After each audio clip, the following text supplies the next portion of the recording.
Vickie Howell, here to show you really one of my favorite new tools in the kind of yarny world, and that's the Clover Weaving Sticks.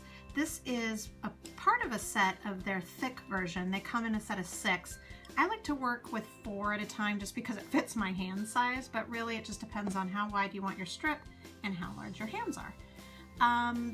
These are made to work with a bulkier yarn, so it doesn't really matter, gauge doesn't matter like it would if you were knitting or crochet. These really make strips that you can turn into things like wall hangings, bags, scarves, anything you can sew together to make a nice thick fabric.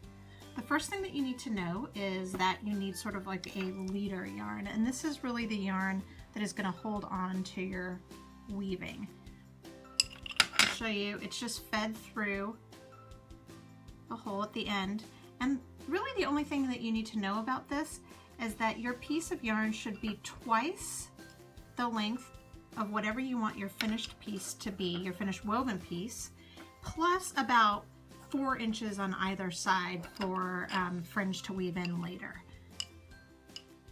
All right, so to get started on weaving, it's super easy. This is a great thing to do in the car or with your kids, or my jam lately has been to use this as the back of wall hanging tapestries by sewing a bunch together. And you can see on my website an example of that. So the first thing that you need to do is tie a slip knot and place it over the first stick. And it doesn't really matter where you place it, just wherever's comfortable. And then you're going to simply start weaving.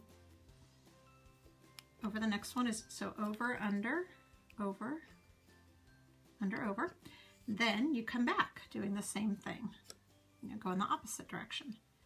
And that's really all there is to it. Could not be simpler, she says as one comes off. So easy, and then you kind of just keep pushing it together.